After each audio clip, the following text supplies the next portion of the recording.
episode of Empower Apps. I'm your host, Leo Dion. Today, I'm joined by Adegboyega Olusunmade. Boyega, it is so good to see you. Lovely to see you as well, Leo.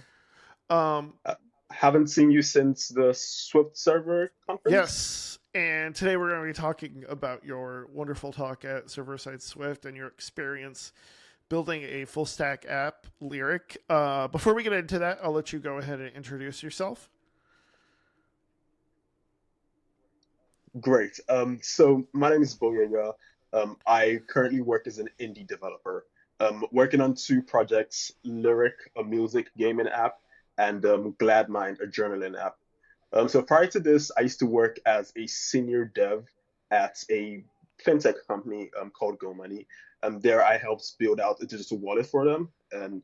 But before that, I have like a little bit of web experience working at an agency, right? So all of that kind of tied into like the talk I gave in the server side Swift conference, which essentially was about how I built Lyriq, a music trivia website and application. Yes, so that's about me. Okay, so when did you get into like iOS development, or were you always like, was it just building this one app was your first experience, or did you have other experience building iOS apps? That's a great question. So I got into iOS Dev 2015, I would say, just as a more sort of a casual level. So essentially, building out little projects before I got my first iOS gig in 2019. So prior to that, I just built out like small apps, and then I got my first iOS gig for a company and built out like the digital digital wallet app for them. Okay. But that's been my iOS experience. Yeah. Okay, so you when you built this full stack app, you had already had iOS experience. Is that correct? Yes, I did. Okay. So what made you want to build your backend in Swift? That's a great question. So when I started, I had me and a backend engineer. We had first started it, but we had some trouble going back and forth as quick as was necessary. He's a JavaScript, the classic JavaScript stack node Yep. engineer, but I just felt the communication wasn't moving as fast as I wanted it to, and so I just decided, you know what, I can write Swift, so I should just write Swift, so and the back end too. So that's what I did. How did you do? You did the website for Lyric as well, correct? Yes, I Okay. did. How was it working with your web front end?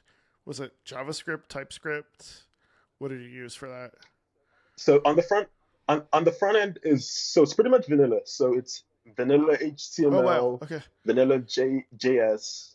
So yeah, so just pretty much the basics, but just connected to the backend through Leaf, a templating Yep. engine that Vapor Okay. uses. So pretty much that. Mhm. So and that worked out pretty well as far as like any JavaScript you had to write clients on the web. Um, Yeah, so on the web, it worked out really nice because most of the sort of the JavaScript, the game mechanics are pretty simple. So the JavaScript that I wrote for the front end was just pretty basic JavaScript, right? So just in terms of like figuring out game mechanics for the trivia part of the app, and then the rest of the logic was mostly Okay. server So it sounds like defined basically logic. you're using Leaf. For those who don't know, Leaf is like a HTML templating engine for Vapor, and you're pretty much using that to build your pages. And then the JavaScript sounds pretty minimal, so you're not doing anything fancy like making Ajax calls or something like that, or calling a REST API on the JavaScript. It's all like just flat out HTML. Is that correct? That is correct. Although I do make a few API Okay. calls, a few REST calls from the JavaScript, and a little bit of some dumb manipulation with the Okay. JavaScript as well. Just But you're all doing yeah, that. just a But you're few all doing that changes. vanilla, which is amazing. Um, Yeah. so how did you come up with the idea for Lyric? Um, so So I've always loved music. I still do, and I just always wanted to build something revolving around the idea of music and building in that space. And so it actually came about a while ago actually. So 2018, I just had the idea of doing something which was it started off hip hop. So I was just like, I'll do some hip hop songs and people could like play. I could play with my friends, and then over the couple of years, I just said, let's add more genres to it and make it more fun. Okay.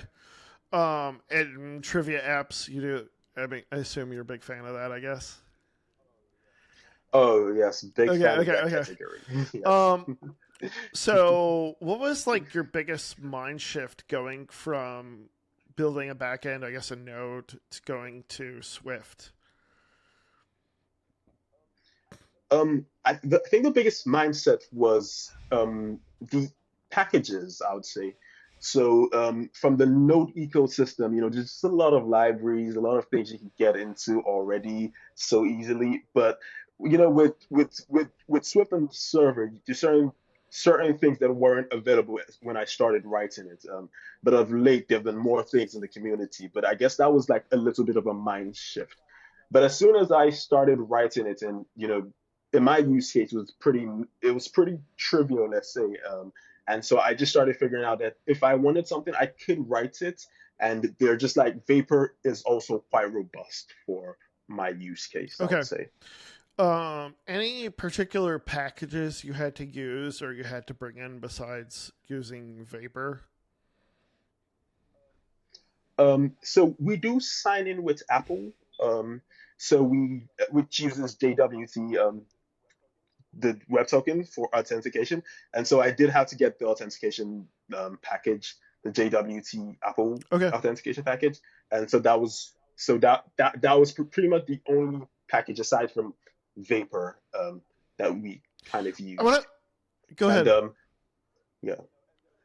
No, and then just database stuff. So just like Postgres stuff, and that was So, pretty much what it. was the decision for using sign in with Apple? I'm curious because, as you know, I use sign in with Apple with my apps.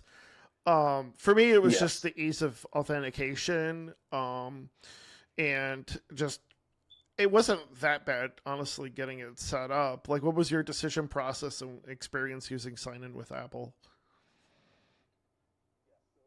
Yes. So just like you, I think that kind of contributed. The ease of use contributed a lot, and just because when I was building the app, it was going to be iOS first.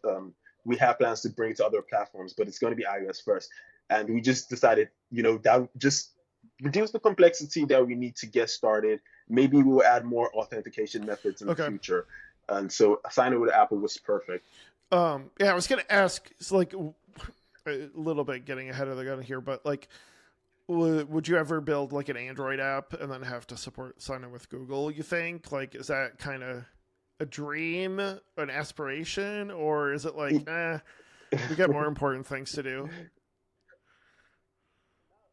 No, no. So I think we probably will have to support Google sign up very soon, just because of on the web we're going to have people that want to get in. So I guess that's one reason too. Yeah. Do you have any like plans? I don't know. I'm. This is something I need to look up. But like, how do services allow for multiple authentications but the single account? I have to figure that out at some point because I just know people are gonna like sign in with Google on one place and then use sign in with Apple on another because people are people, right? That Yeah. is true. That Yeah. that is true. Currently, the mental model I have for that is we might have we will probably initially start with like a very naive approach of having two. You could if you create another account with another service, you would have two accounts essentially. But the reconciliation of making it into one account is something that we might do down the line. Where Yeah. if you signed in with one of those, you could have a single user model that has a sign in with Apple Yeah. token or like a Google sign in Yep. token, something That like makes that. total Yeah. sense. Yeah. Um. So let's talk about. Should we talk about database or sharing data? Which one do you want to talk about? Let's go for Okay, so database. you Yeah. mentioned besides signing with Apple, you had to bring in some database stuff. Let's talk about that. what kind of database did you end up using, and why did you pick that one? Let's just start with that first. Um, yeah, no, let's start with that. So I ended up going with Postgres for the database. It wasn't really too much of a difficult decision because like one of we initially I mean right now SQLite is getting a lot of like praise and being very minimal and easy to deploy in the back end. But when I was building it, Post I initially wanted it I put it on MongoDB on sort of on Heroku, and Heroku had really good Postgres support. And so that was like the main reason we went with Postgres, just because the Heroku support was like really good. But using it currently with Vapor is also just a breeze because of we get Yeah. to use like Fluent, for instance, and there's just like a lot of good integrations with Vapor. So that was the consideration. Um, Yeah. where are you hosting the site now? Currently, it's being hosted on Okay. Fly. Um, yeah.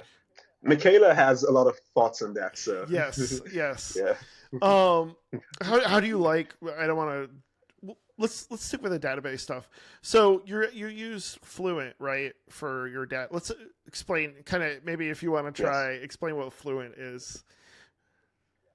Yes, so Fluent is an ORM, so object relational mapper for your database. So, if you're writing Swift or any object-oriented language, you're converting objects to like what their database counterpart is.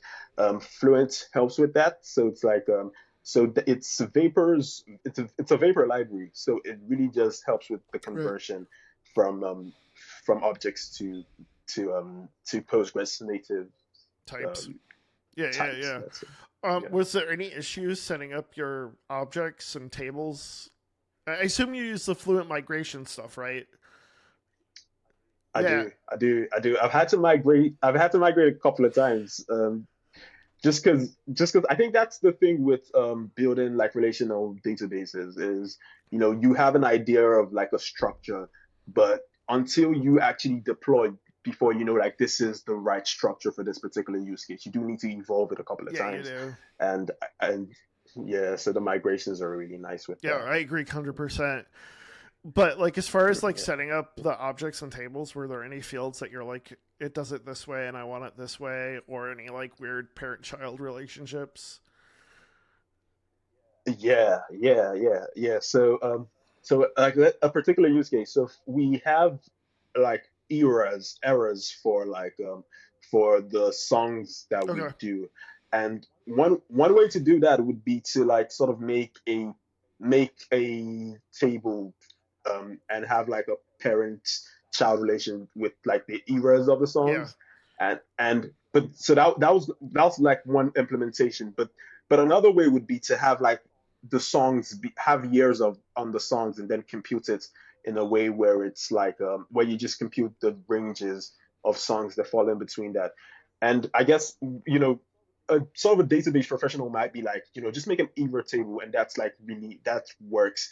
But if you do like the year thing, it's like a lot more. The data is a lot more malleable in the future. You could do like a lot more stuff with it instead of just like creating like a table that just has a 2000s or 19 or the 90s era tag on it. So I guess that was one where it would be nicer to be more flexible than less. So Yeah. are there songs are there songs that are like a song that came out in like 1990 that still sounds very 1980s or even 91, or is there like a song maybe that's like a bit like early 80s but has like still a lot of like it's kind of disco so people associate it with 70s? You know what I mean? Do you ever run into issues with that calculation? Um, that's a great question. So there's some songs that are early 2000s that do sound like really 90s, Okay. and people would tell me like, wait, no, this song was like in the 90s, and I'm like, no, it's actually in the Right. 2000s. But I guess that, yeah, so that's just like a cultural thing where people feel like a Right. song came Right. out the year it didn't. So it's, yeah. Were there any So that's kind of yeah. Yeah, were there any other like quirks with the database that you had to take into consideration with the way music and songs are? So, I mean, I can think of a ton of issues, So but go ahead. Yeah. yeah, so I think sourcing for instance was like a thing where we had to like figure out because we're trying to get as many songs as we can. Right. And one way to well, there are a lot of ways to go about that, for instance, but figuring out like the a particular lyric, it's kind of like more work than you think because you have to get like a particular song lyric that sounds good, isn't too recognizable, but isn't not too recognizable. So you have to strike like a healthy balance. And so that was like a very manual process of like actually going through like tons of songs. So if you made it like an automated process that it was just like that we maybe would call in some API and going through songs manually with a machine assisted way, Right. it wouldn't be this get the same effect. So I would say that was like one thing working with data was different. But AI is here, so who knows what Right. Right. happens in Right. the future. Um. So let me get like so the way the app works is it gives you a piece of lyric and you're supposed to figure out the song. Is that correct? Yes, so you're supposed to figure out the The artist. artist. Okay. How did you source your database? Like, how did you get the data in there? First of all. So most of it is actually pretty manual. So it's a manual process. So we've got a couple of we had so just me and my team. We had like a bunch of people go through particular songs, particular playlists of like popular Yeah. songs, and then try to get like a particular using our methodology, try to get like a particular lyric that fits into like what our brand is. So just trying to source without profanity against songs that are like catchy but not too catchy, stuff like that. So I guess it was that's kind of like the source, I'd say. How this I'm getting really technical and specific here, but so your team like did it have like a spreadsheet and then you imported the spreadsheet into Postgres or what did you do exactly?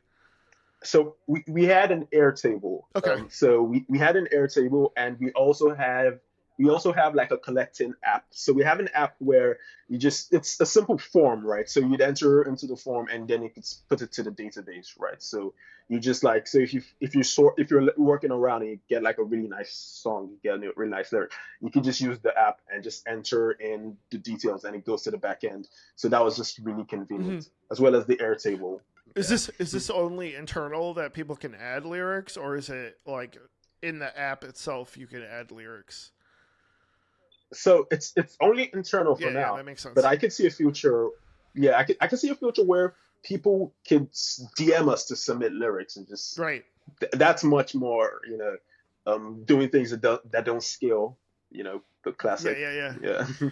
Um yeah, any other like how do you deal with something like various art like an album that has multiple singers? I assume you have like a um, parent child relationship, I guess, so you could have one song with multiple artists. Is that how you do it? yes. So you could have one song with multiple artists. You could also have one song with multiple, and I tweeted about this. So one song with multiple errors. So there's songs like so. Let me give you an Yeah. instance. So there's a song,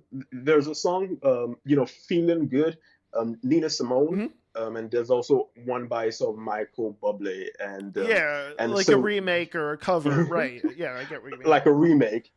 Exactly. So we have instances where we just have different samples all reference the same song. That feels like the kind of song too that would have been sampled by a DJ and then use Yeah, their like how do you deal with something like that? You know what I mean? yeah, yeah. So that's an interesting question. So, in those cases, we just make a new song. So it's essentially a new song. Okay. We yeah. So this is a separate thing. Because I feel like that song's been used in a sample in a few like not even I wouldn't say like a hip hop or rap or but like something like a techno type thing like Like techno yeah songs. yeah yeah Yeah, yeah. I mean, if you think about like some of the Whitney Houston songs, there are like so many electro techno versions of like yeah of course different Whitney songs, for yeah instance. Yeah. yeah anything else database related you want to talk about? So yeah, so we do a lot some database stuff. We also do some and in memory stuff as well with like some of the data. So because of like working with Swift objects is also like really nice for certain parts of the app. So Right. you know trying to get some stuff up and running, just like experimental features, we might just write it as like a native Swift type and just test that out. So if you wanted to do like a little thing that we didn't really need a database for, and because of the app size itself isn't quite large, we could like work in memory on certain things and then just test that out, and that really allows for like really quick deployments and really quick changes, just to make sure something is up and running live really quick. So that is just another consideration with databases. Did you use like Redis for any of that, or is it just all memory? You're talking about using memory and testing. So so it's just in memory. So it's just not Redis. So just Yeah, yeah, we've yeah. got like native Swift objects. Yeah. Okay. Did you have to do anything with Swift 6, or are you just Swift 5? Currently it's Swift Yeah, 5. you're smart. Okay, But good. yeah. Um, Are you having any troubles with Swift 6? I haven't even done Oh yeah. backend stuff in well, I've done a little bit of backend stuff in Swift 6, but yeah, it's something. Yeah. There's something I was gonna mention. Um, Gosh, what was it? This is why I type up notes. Yeah, I do. Let's ask. I want to ask about. You mentioned FlyIO, Heroku. How's your deployment process been? It's been interesting. So we don't use any CI/CD at the moment, Okay, just because it's just me for like backend stuff. So essentially, it's when it used to be Heroku, it was just a simple git push command, and that right. would update the Heroku as well. But with Fly, locally we just do the Fly deploy thing, and it spins up instances like really fast. And so it's a little too convenient because you can push the production like really really easily. So that's currently how it is. Are you using like a Docker file? Yes, Okay. yes. So we're using a Docker file. Yeah, Are you using yeah. remote builders on FlyIO, or are you just doing the builds locally and then uploading them, or how do you do that? No, so it's uses remote builders. So Fly has like some magic where they don't actually use containers, but they kind of use Right, containers, right. and so yeah, so the remote builders like do all of the work for us. I've had issues with the remote builders lately, so hopefully yours Wait, are still working. What were you gonna say? Go ahead. oh, oh, oh no, wait, what is the issue you're having with them? So I think FlyIO, they outsourced the builders recently in the last few weeks, and it'll just hang on me whenever I do a remote builder. So I've started going to doing local builds of my Oh, containers and then doing it that way. So yeah, I don't know. It's not great. Um, yeah, and I use uh, CI, so like I do all that stuff. Um, yeah. but yeah, um, cool.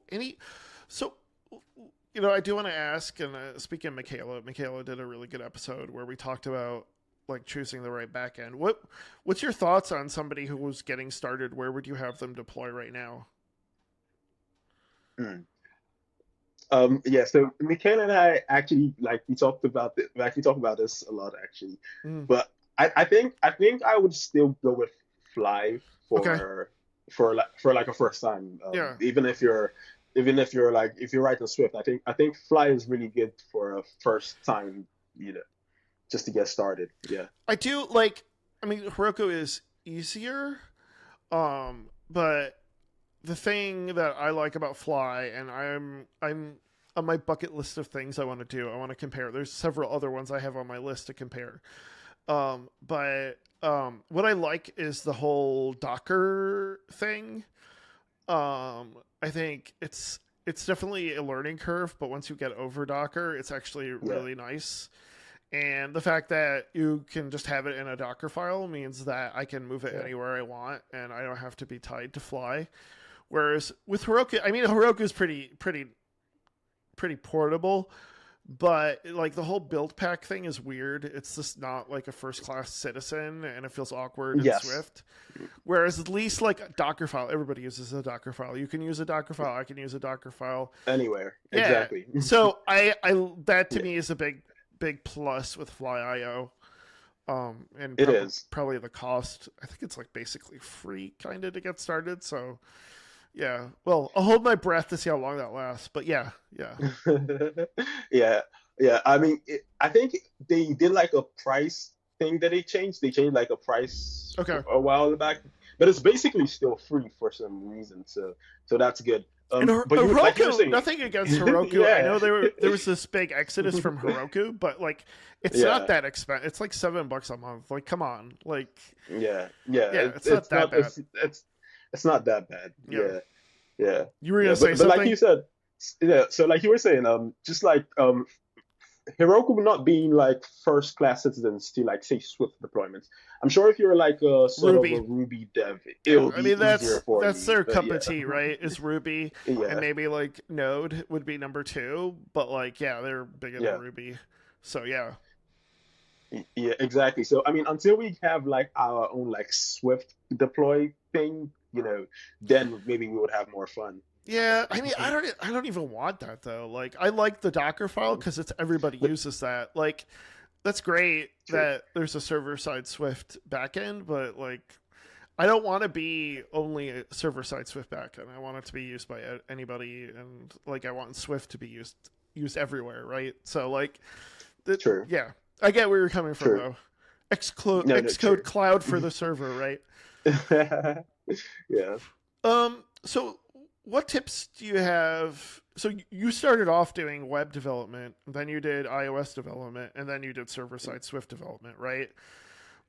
Um, Yes, yes. what tips do you have for somebody who's going from? Let's start off. What tips do you have for somebody who's going from iOS to server side Swift Vapor?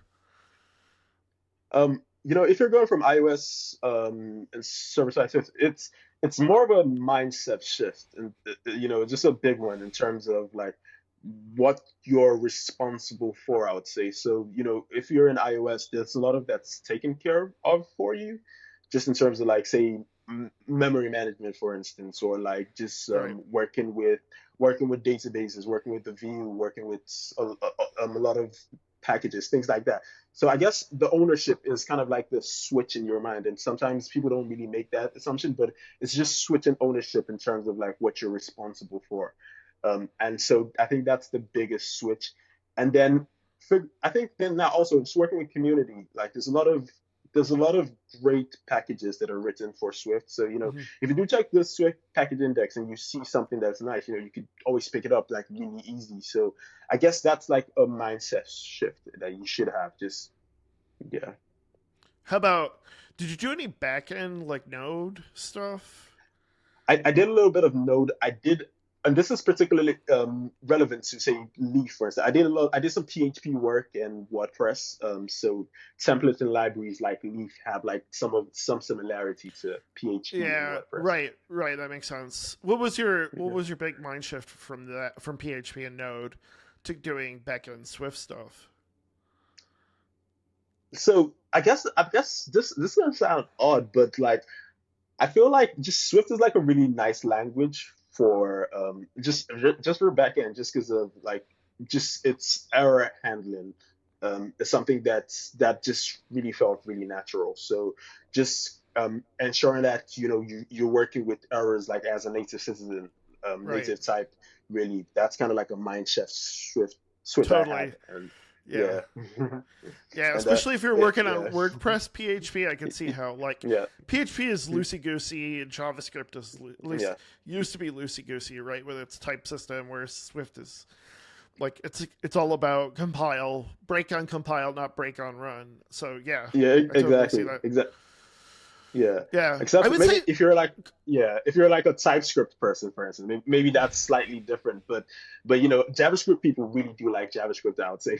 But yeah, it's dynamically typed, so you do have to watch out for the bugs and stuff. So yeah, right.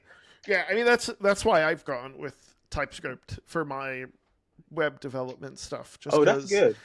I love it. It's really matured a lot. I get a lot of that type safety in there. There's some weird stuff with the way you have to support it in libraries and all that, but Yeah, I love that safety net and I want it. yeah, So TypeScript has been fantastic.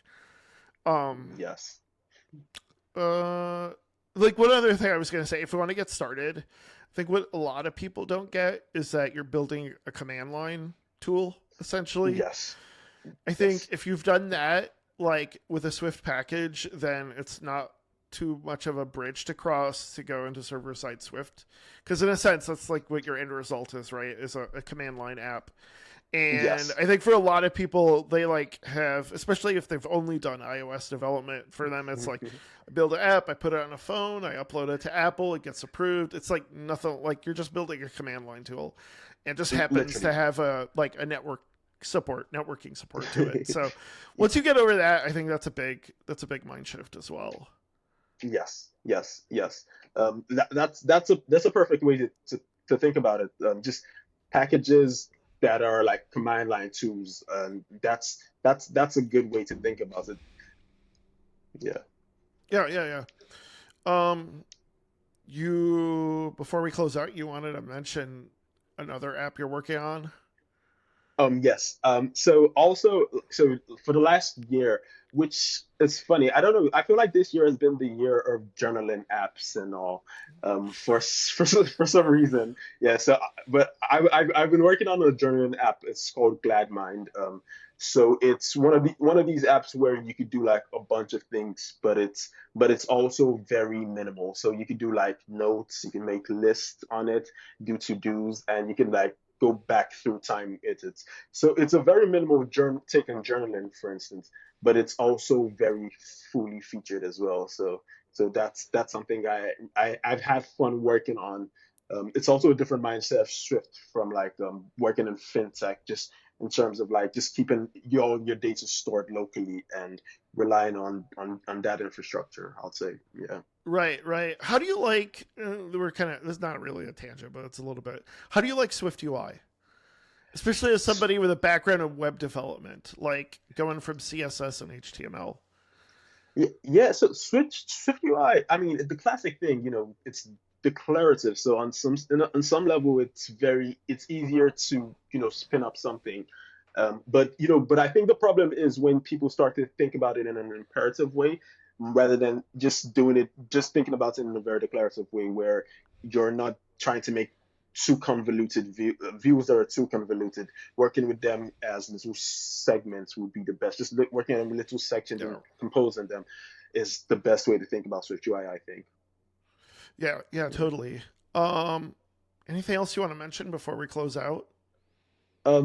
So I think um, that's pretty much it. But I've been seeing like a lot of really nice packages on Swift.org.